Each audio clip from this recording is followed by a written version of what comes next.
Greg, welcome to the Easy Conversations podcast. Thank you for joining me today and giving me the opportunity to have a conversation with you. We've connected before and really powerful story. And I appreciate your vulnerability and willingness to come on here and talk about some of the experiences you've had in life. And I think one of the things you and I connected on was the importance of being able to talk about our mental health and how we're navigating these challenges at times because there's so many people who at times can feel alone in their journey and I shared my mission in doing this podcast was really to create a platform to help guide others and share the stories of others. So there's that sense of isolation isn't there as much, but I'm sure we'll get into all of that. Before we do, I do want to give you an opportunity to share with the listeners a little bit about yourself, who you are, and what's brought you here today. Yeah, I mean, thanks for having me. It's always an honor to join someone on their podcast and talk to others. But yeah, Greg Wasserman here.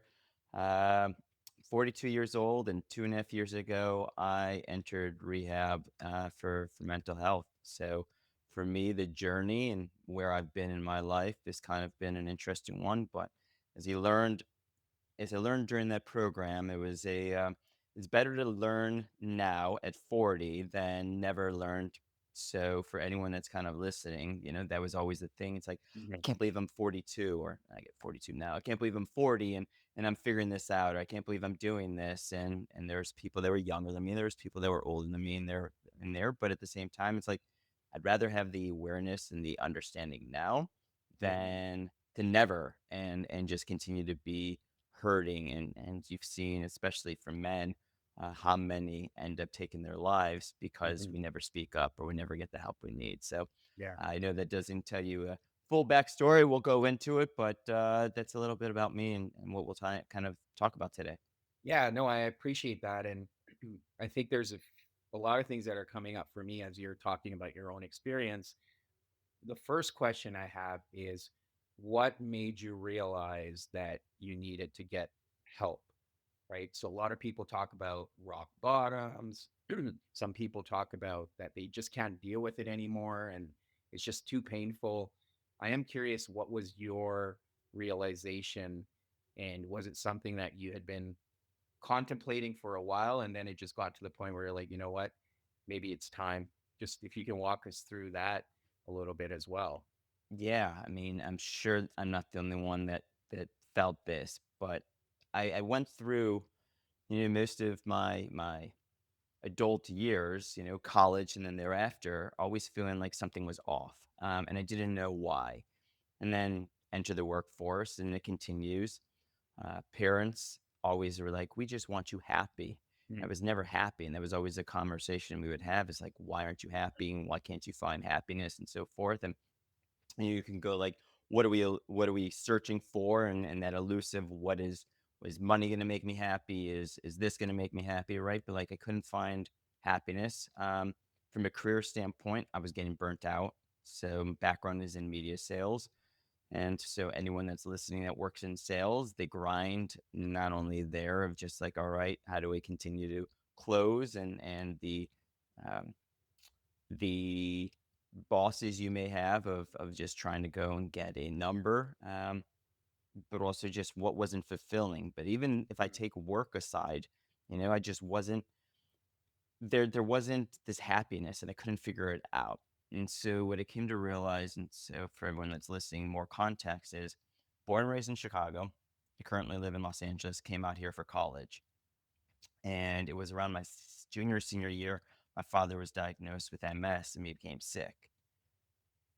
And so then I stayed here in LA, and the weight of I should go back home, but if I go home, I'm gonna be unhappy. So you're playing in the, am I being a good son? Am I not being a good son? Am I making the right decisions? Am I supposed to be living my own life? And all those things that you kind of wrestle with, Yeah. whether it was unspoken within the family or just something that I was struggling with.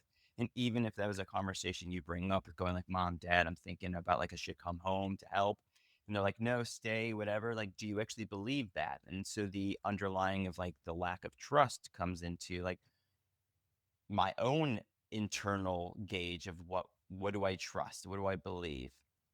And so if we continue that perpetual string of like, where's the unhappiness? Why am I unhappy? To get to your ultimate question, it wasn't until 2020, world shuts down, Mm. and in my mind, you've got two options. You either do what half population in the world is doing and fighting whatever we're being told we need to do, and the other half are like, you know what? I got nothing to do. I lost my job week one into COVID. I'm like, well, what else am I going to do right now? I literally am not going to go and try and find a new job. It was a corporate job.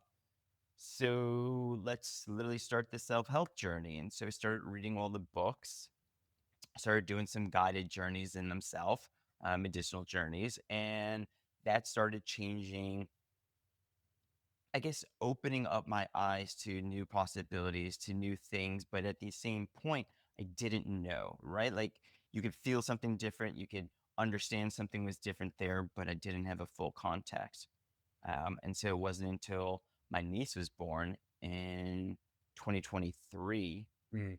2022, that was ultimately the catalyst. And it was at that point that I came finally, everything came crashing down. But we can talk a little bit more about what that was and why. But that was ultimately what brought me there. Yeah. Yeah. Well, yeah, please share. So, what about your niece being born served as a catalyst for you? So as I described, and I'm sure others like you just don't know. There's a feeling, but I grew up in an amazing household. But at the same time, I grew up in a standard household of parents of a generation of the 50s, mothers, Holocaust surviving grandparents on my mother's side. Father lost his father early on. Um, and so the love they gave into our family was the best they could do, right? And that's usually what we say as parents. It's like the best we can do. None Yes. of us think about what is the lens that anyone's putting on with the actions that someone's doing. So I look at like my father, workhorse, provided for the family, did an amazing job. But from an emotional standpoint, for me, what I saw was three emotions: angry, happy, sad. Hmm. So if you ask Greg, how are you feeling? I'm gonna tell you, angry, happy, sad, or just basically a no. You know when I'm excited, you know when I'm upset, and you know when there's something else. But being able to understand the emotional of going like, you know what, I'm not angry, I'm frustrated. I'm not angry, I'm annoyed. Being able to pinpoint those, I didn't have the vocabulary in any of that. So if I think about what I was raised with and just the skills that I didn't have, um, I knew there was something off. And energetically, I started tapping into what, especially during COVID, Yeah. energetically, what was going on in my body. And Hmm. as a result, it was a fight that I had with my mother. Thanksgiving. I know you're in Canada, so the American Thanksgiving, right? And then that kind of created this little energetic rift between us. And so when she came to town for my niece's birthday, I realized without knowing, I'm going to use the words here, like she was my trigger. And I didn't Hmm. understand, like, why is this energy? What's going on? I was dating a girl at the time, and she could tell that something was already off. But it was the birth of my niece when I was on mom duty because, my brother's having a baby, and it's like, all right, I'm on mom duty. But now I'm with the person that's like, energy is just driving me nuts. I couldn't Yeah. figure it out. And so, Eh, baby was born on Wednesday. Sunday, I was supposed to meet the baby, and I'm like, you know what? I'm gonna go hike. I live at the base of a canyon. I'm gonna go hike, and I just needed to move. I needed to have that movement that would get that energy out. My brother calls me. He's like, "Hey, you ready to see your niece?" I'm like, "No, I'm hiking." Girlfriend at the time. The next day, Monday, I was supposed to hang out with her, and I chose not to. And ultimately, we called afterwards and she's like, we're not going in the same direction. We thought we were supposed to be moving in the same place, but we're not. And I had to come clean and ultimately finally tell her I was having suicidal thoughts. The world and the weight was just too heavy for me. I couldn't Hmm. handle. the unemployment I was in, the health of my parents, the health of myself, just the unhappy. It was just all too much. I didn't want to be here.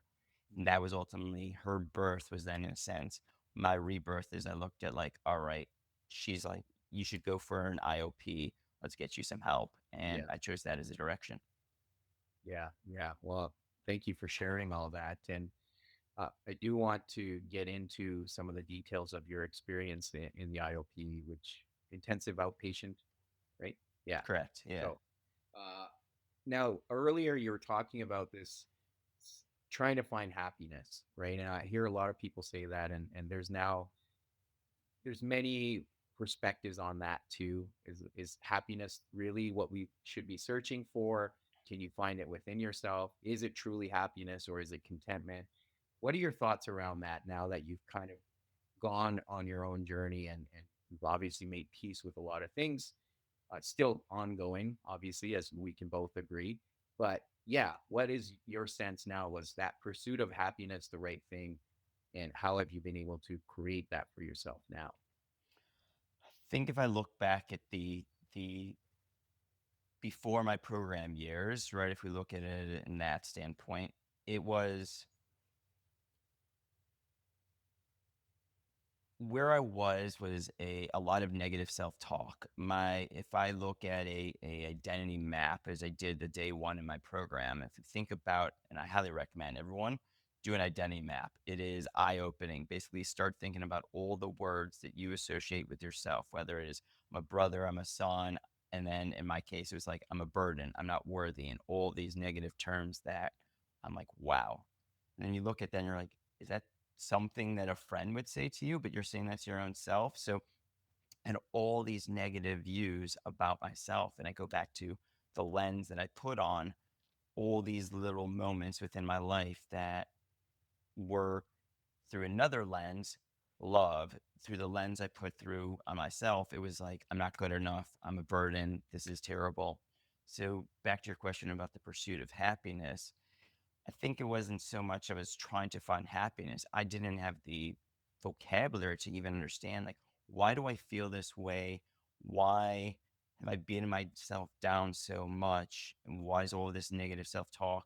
And what I came to learn through my program is I was trying to be both parents, my mom and my dad, in some regards. I was trying to take on the standard male caregiver, not caregiver, the provider Yes. energy, and then my mother and the caregiver side of it. And I was literally trying to do everything. My mother, love her, but we're very similar. We're anxious. We always have to be moving, and there's people pleasing in there. My father, it's like, all right, stern, you've got to get things done. And I ultimately was trying to do both. And that's just overwhelming. It's like, Mhm. who is Greg? What am I? Without knowing, hold on, I don't have to do what they want me to do. I Mhm. don't have to be who they want me to be, but you're trying to. And there's always that kind of struggle. And I know if anyone's listening, like, I'm the black sheep of the family, Yeah. right? And so if you feel like the black sheep of the family, that always becomes a struggle because everyone's going to look at you and they want you to mold to what they want you to do. And even though they say they want you happy, it's happy under this lens or under Right. these conditions. You're like, but that's just, it doesn't feel right. So it's either how do you balance the family, the familiar connection that you've got, but also your own personal identity. And I struggled with that for the Yeah. longest time. Yeah. And what I can relate to is when you're being told to be a certain way, and then you end up just being performative and wear different masks in different contexts, and that can be exhausting as you're sharing. Now, I am hearing the shame aspect of it, right? Not feeling good enough, not feeling worthy. But what I'm also hearing from you now is being more vulnerable around that shame, which can then often help and serve as an antidote to the shame. But even with going into rehab, that can be that can bring up a lot of shame. So what yeah, how was that experience of confronting it and being like, okay, you know what? I need this. Or what were some of the messages going on in your head as well? I Shame is definitely right. Like Brene Brown is who I've turned to, and she's helped during my program. We literally had a course that was 12 weeks of Brene Brown in that regards. But like, yeah, once you start learning to be vulnerable, so those are things I didn't know how to do, and that became a flex. Like part of what I've learned is asking for help instead of always feeling like a burden and giving you my shirt off my back. How do I actually go ahead and give you the same gift that I'm giving you, of asking for help and you being able to give the shirt off your back, right? Like all those things, I grew up not knowing you could do, and agency over yourself and being able to advocate certain pieces for what it is that you want and need, or how do you even know what your wants and needs are. So for me, that's kind of where I'd go. Mm, no, that's fair. That's fair. And now that you've kind of gone through this experience, and as we touched on earlier, it's still an ongoing journey. But how are you helping others? Because I know in our conversations you've shared your story, you're open about it, but it's also helping others open up a little bit more and tend to have conversations around this. Obviously, you're passionate about it and opening up around these topics.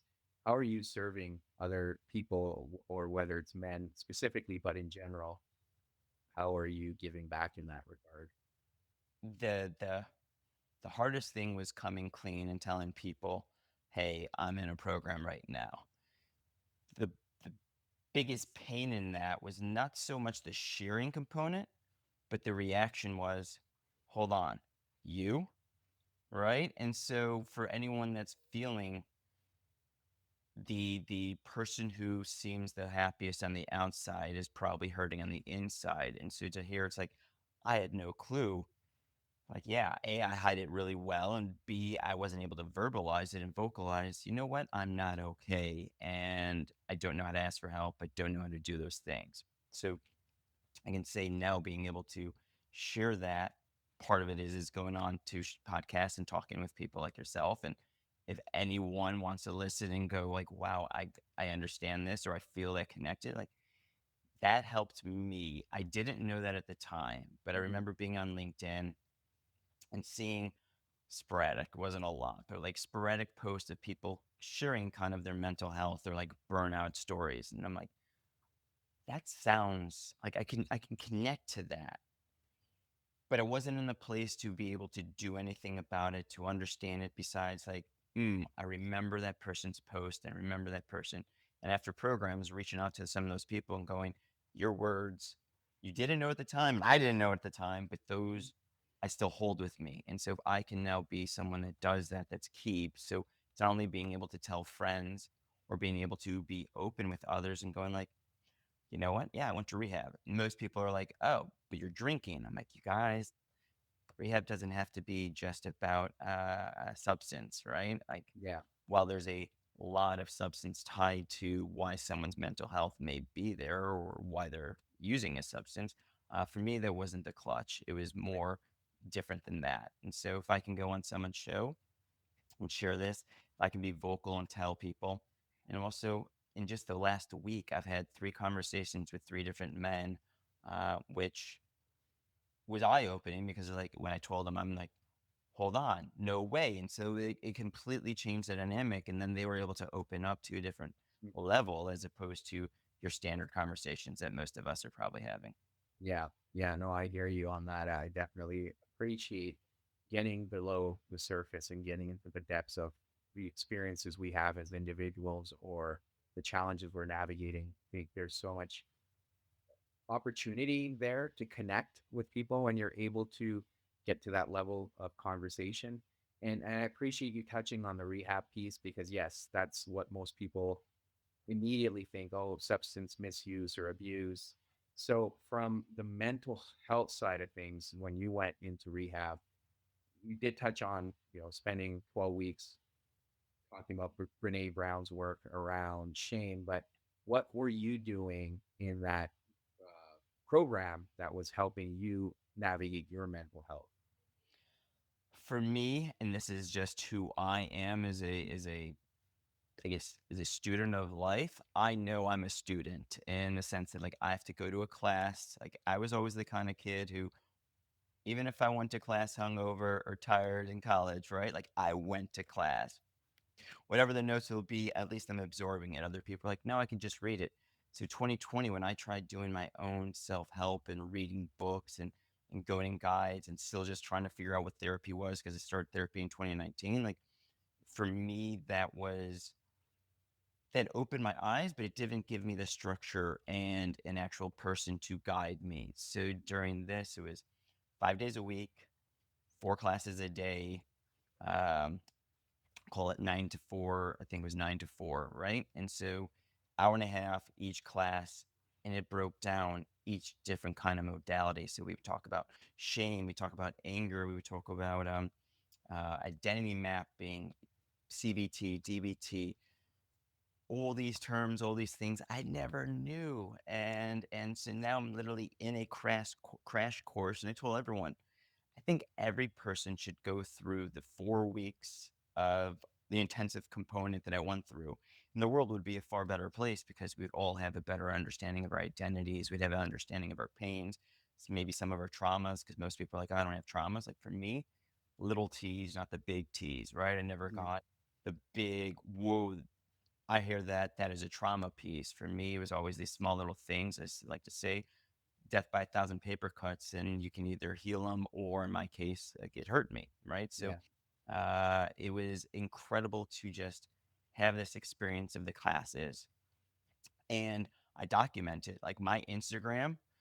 And this was the hardest thing is I literally documented every day what I was learning in class on my Instagram. And for anyone, like, I'm not an Instagram person. So I have one post on my Instagram, and everything else, I just do stories because I just don't want to know like the metrics. But I posted a story literally of what my learnings were. So I can go back in there and I can watch what did I learn during those 12 weeks. And it's a reminder. I should probably go back. It's been 2.5 years and go back and refresh myself on some of those things. But Yeah.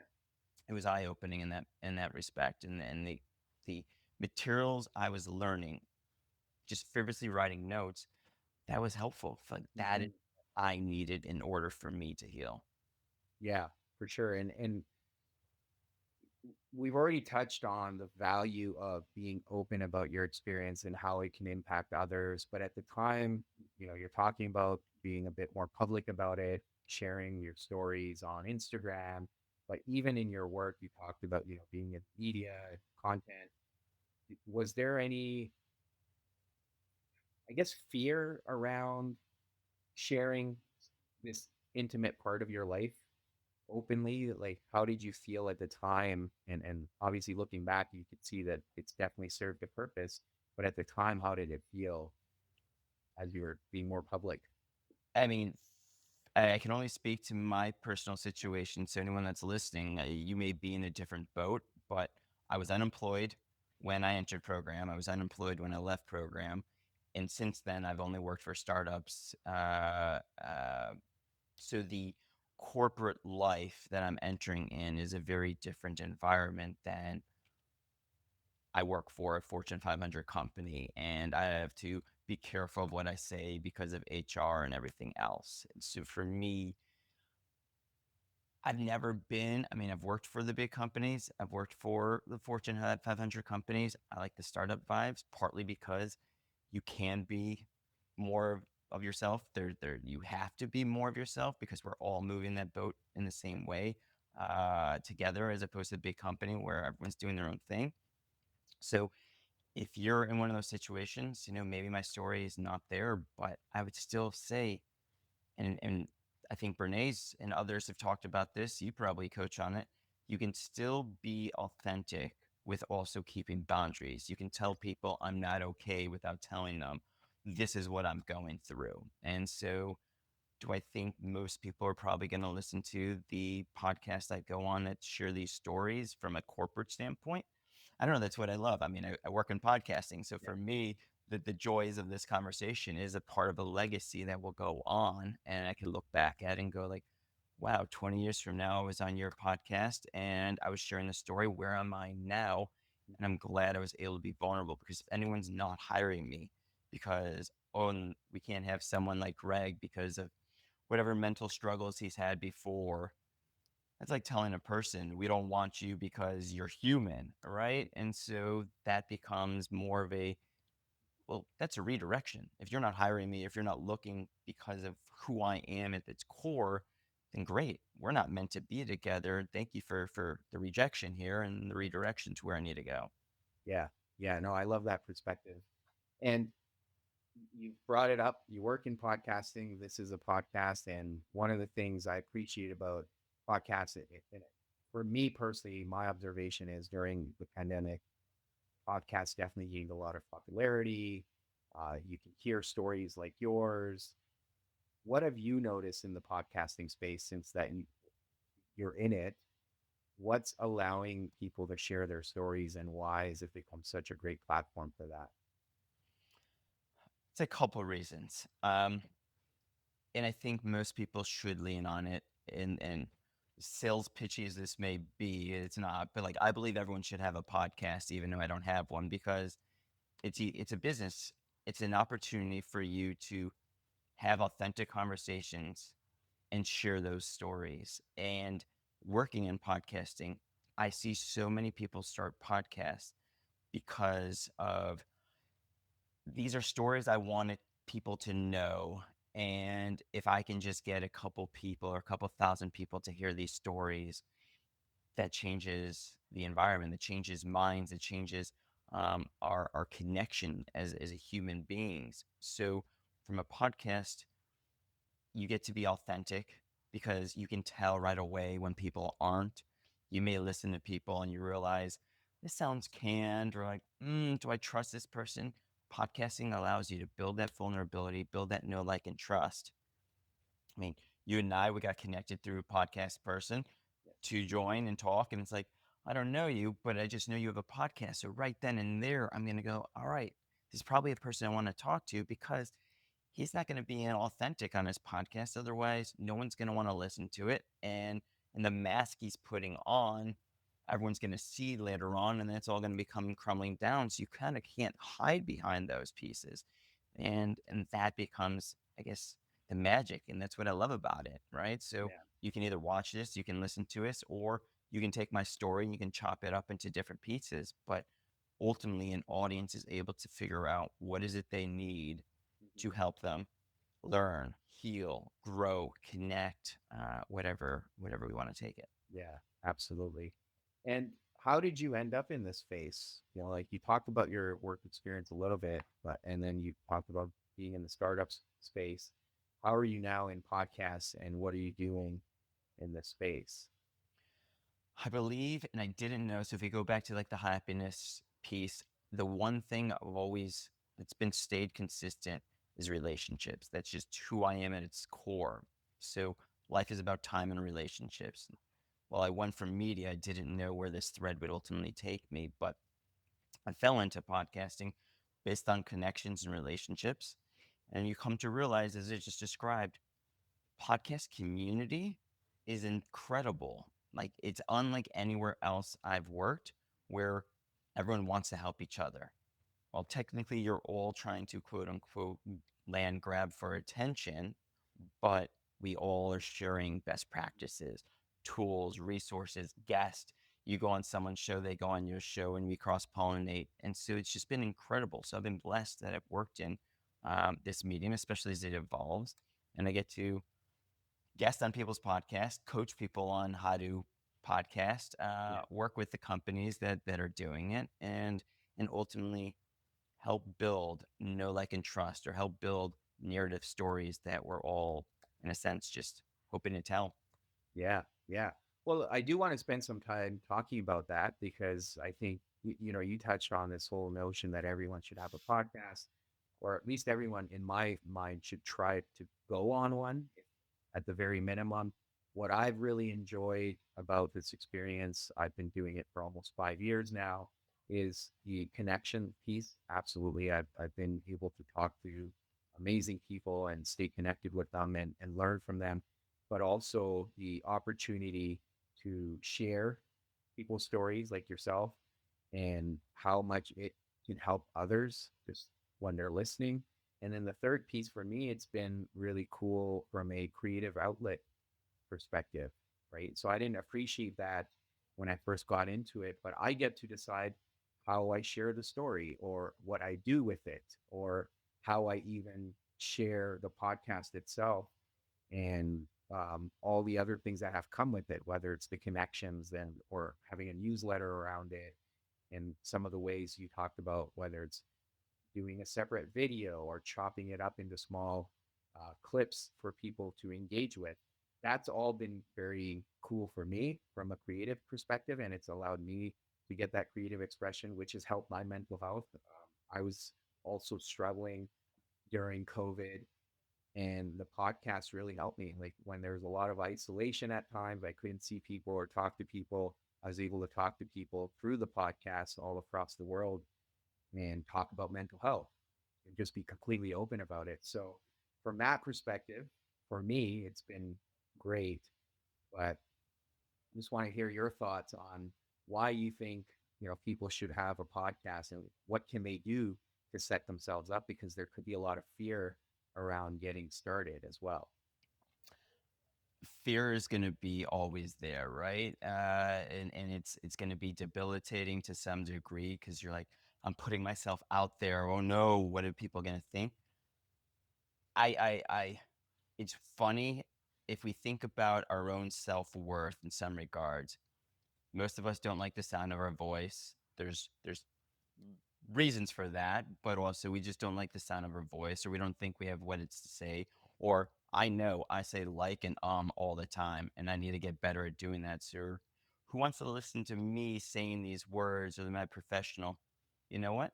You'll find your people. And that's ultimately what becomes cool. Is like you're not going to be for everyone.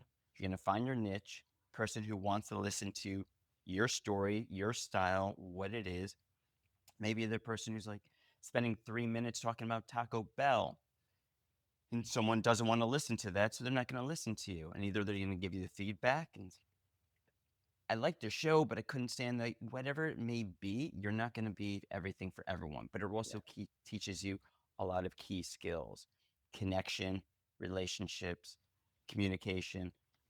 I look at it from any standpoint. If you look at it from a business, instead of looking at it as a media company, and that's a completely different model, if I use it as a business, you're building your know, like, and trust.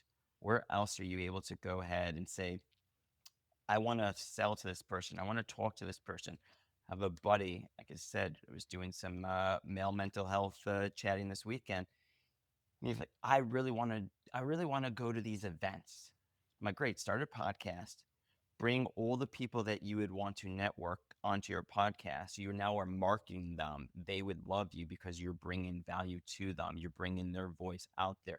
Even if you don't have the largest audience, you're helping them at least reach something else and have a conversation that you both probably want to be able to talk to. You're building your relationships right then and there. And now you're able to get the keys to the kingdom, per se, of where you want to go. Now, is it going to be, can I get to Cannes and get into the largest music movie festival? No, start a little smaller. And as you said, you've been doing this 5 years, the consistency of it, you will see the growth. And from a mental health standpoint, you have no clue where those conversations are going to take you. And that becomes incredibly exciting because the doors start opening, the jobs start coming, the connections, the way that people start knowing you, your self-worth becomes higher, you feel a little better about yourself, business opportunities come. So if you were sitting there and struggling, what am I going to do? Start a podcast. It's got time intensity, but if you have a strategy to it, knowing what I've just laid out, that's going to truly help you feel better in so many ways because you're also helping people. Once you are servient and you start helping more, Mhm. and you're not thinking about you just yourself, but you're giving back, that also becomes a great you realize the loneliness and the feeling you had is no longer as strong because you were providing so much value to others. Yes. Yeah, for sure. And the other thing you touched on briefly there is especially from a business standpoint, or you're trying to get yourself out there in a specific field, it allows you to not only build credibility, but demonstrate it too. Especially if you're trying to network with others in the same space, you can at least direct them to the podcast and say, hey, go check it out. and then it allows you to demonstrate that credibility. But at the same time, it also challenges you in a way, if you want to look at it that way, to do a lot more research and understand the topics you're speaking about. So you're better prepared, right? And then the third thing, you were talking about how we use filler words. That's really helped me too, is just through that consistent practice of speaking and doing it consistently, I've been able to improve on some of these things where I'm not using the filler words as much. And it's allowed me, at least in my case, it's also helped me in public speaking venues as well. When I do get those opportunities, I can speak confidently and talk through the topic without having to have notes or spend time trying to recall things. So there's other benefits to it as well, that I've been able to at least identify for myself and focus on, that's been really helpful in this path, and it's allowed for a lot of growth as well. If I think about, um, I can't speak to everyone, but I know it's a good portion of people who are unhappy or struggling with their mental health. And part of it is tied to the job they've got. And they're in this place of, I need a career change. Well, how do I do this career change? You can spend the next year trying to network, trying to scale up. You can do all these different pieces. One thing you can throw into there is if you spent a year podcasting and bringing on people in the new industry or the new career path that you want to go through, that's ultimately going to create the mentorships, create the advantages that you need. Um, because you're building these new skills, you're becoming also a thought leader in the new space that you want to, and you didn't have those skills in the first place. And maybe for like a graphic designer, like, well, people still need to see my graphic design, but great. Then as a graphic designer who's just starting out, the episode artwork is what you're graphically designing or you figured out. Like, so you're using some of those skills. So there's so much you can do. And I know it doesn't solve all of our mental health issues, but those of us that is a a moment of contention, or what do we do? How do I find this next career? I'm spending all day trying to network or sending out resumes. I've been there what is it, 4 of the last 6 years or whatever, was unemployed because of COVID and startups. Like, that becomes a big thing. Just starting a podcast will create the connection, will create the guidance that you ultimately need. Great, you stop it once you get the job. I highly don't recommend doing that because you've already started this momentum, and that's what's helped get you there. But yeah, all those things are things that will help you with your mental health. Yeah, I mean, I can relate to that 100%. That's exactly what happened for me. I was wanting to transition into psychology from my engineering background. I started the podcast exploring mental health topics. I brought experts on, which then created opportunities for mentorship. So you're describing my entire journey. And yeah, I got opportunities for work because of some people who came on my podcast and whom I was able to talk to and obviously demonstrate skills. And then they offered me opportunities. And now that I've fully transitioned into the therapy side of things, I haven't stopped because there's so much more I can do. And now I've created this platform and an audience that, I'm still wanting to serve, and it's not over yet. I don't know if I'll do this forever, but I'm not ready to hang it up yet. So definitely that's been my journey as you described it to the T.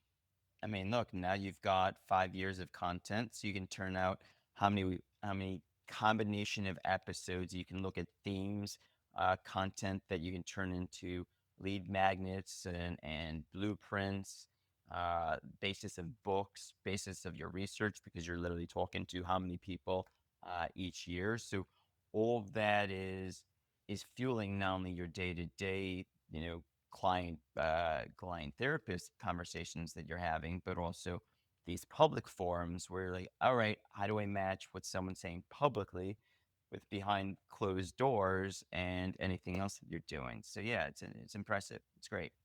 Yeah, no, for sure.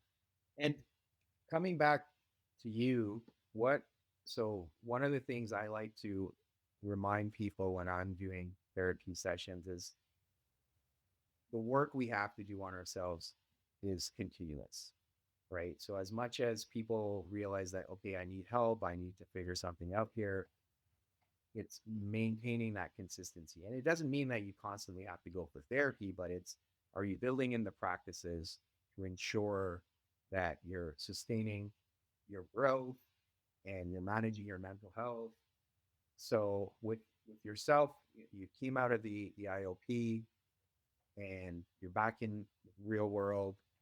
How have you maintained what you've learned and how do you hold yourself accountable? Because what I've learned for me is if I take my foot off the pedal, then I'm putting myself in the danger zone. So how I hold myself accountable is sticking to these practices that have helped me get out of the funk and ensure I'm practicing them almost daily. I'll be the first to admit it's just like anything. This is why we say I'm always in recovery because once you've taken whatever the blue pill instead of the red pill, it's like, all right, my eyes are open, but awareness is part of the key. What do I do thereafter? I mean, um, I still struggle with those natural pieces. I was able to reprogram my brain from a I want to live, I love myself, I believe in myself, but you're still trying to reprogram 40 years of a back catalog of brain waves and it is always going to be something I'm working on.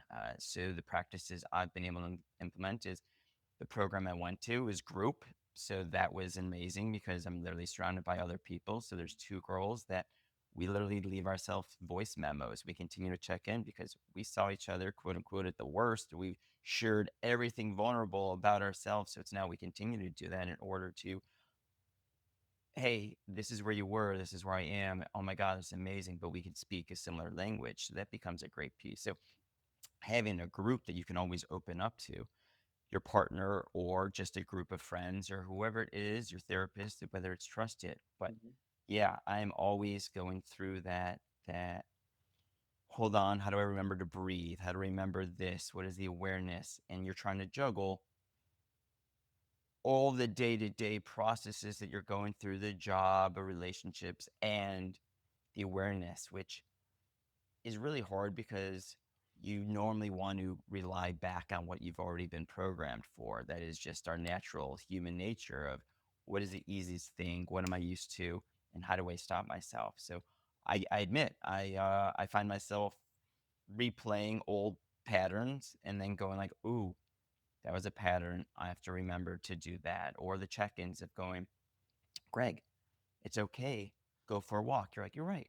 I can tell myself it's okay to go for a walk. I don't have to go, go, go, go, go. So it is it is always going to be something. I had a breakthrough, what is it, earlier this week where I was, I'm not a journal person. I'm not a writer. You can clearly tell I'm a talker.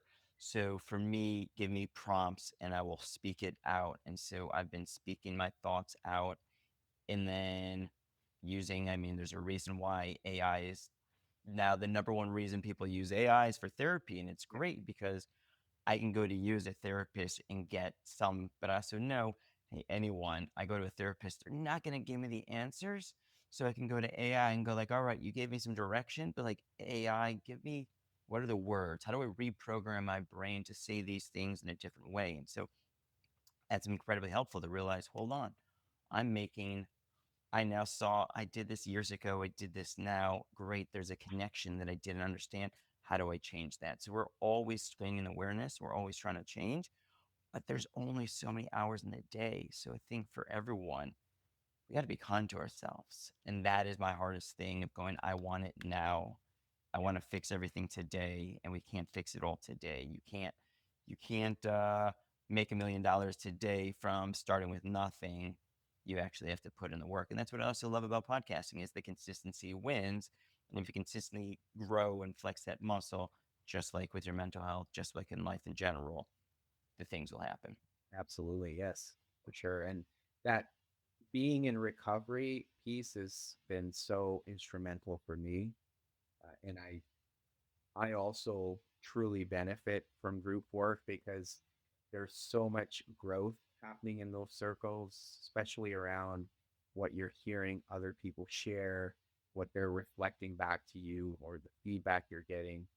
It's invaluable in that regard. And just being there and being vulnerable and humble to say, you know what, I'm in recovery and this is it's an ongoing journey and sometimes I'll have setbacks and I have to be honest about it because when I'm trying to keep it a secret because of shame, the only person I'm hurting is myself. And there's so much power in just putting it out there because one of the things I've learned because a lot of the groups I attend are based on spirituality and it's always reminding yourself that you're powerless in your situation. As much as you'd like to think you can control it and think your way out of it, you're still powerless. Even you're powerless to some of the challenges and the thoughts you have at times. So that's just been a great experience for me to recognize what I can just focus on and how much can I let go and then use members of a group as a mirror that can help me. I wanna touch on that because like that's a key piece. Going through a program was group, and then what you just shared on the group piece. I'll be the first to admit, starting therapy in 2019, not knowing, I chose a therapist as normally a person would. Are they in my network for insurance? So I'm in the U.S. Yeah. versus you in Canada, right? So are they in my network? Are they at a time slot that I can make work with my job? And are they physically in a proximity that I could? And that narrowed it down to like a small thing. And you're Yeah. like, at that point, I didn't know what I was choosing. I'm like, all right, they satisfied those three things. And that's my thought of therapy. Entering a group and not realizing, hold on, everyone is sharing their own journey. And you literally just have to sit there and either go, wow, I'm so glad that they said that because it's not just me, or Mhm. oh, wow, they said that. How can I reflect on that? And the biggest thing is just listening.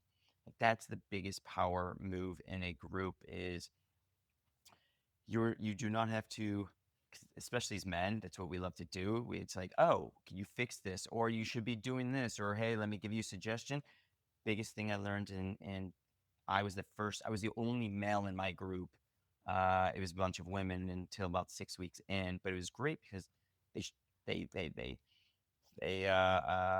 male bashed, and I'm like, great, bash as many men as you want. I'll take it for our men right now. But like just hearing everyone's views and their backgrounds and their thoughts and their thought processes just helps humble you, but also gives you that human connection to what others are going through.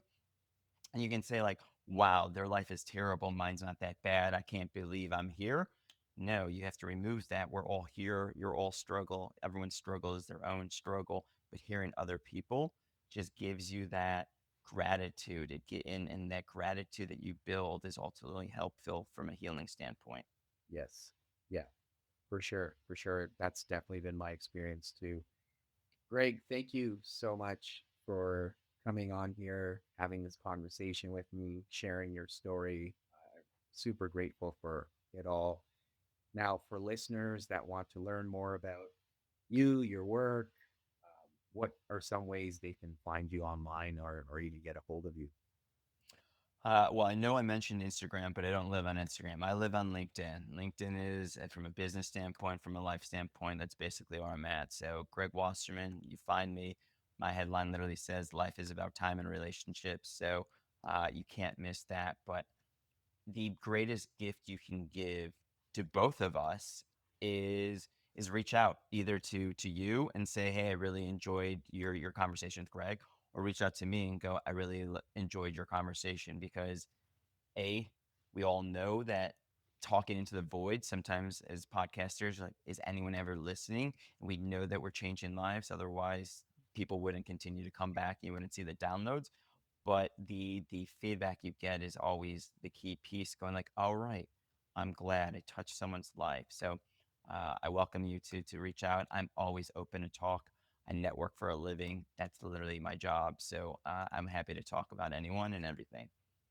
Awesome. Well, thank you for that, Greg. Appreciate it. Thank you again.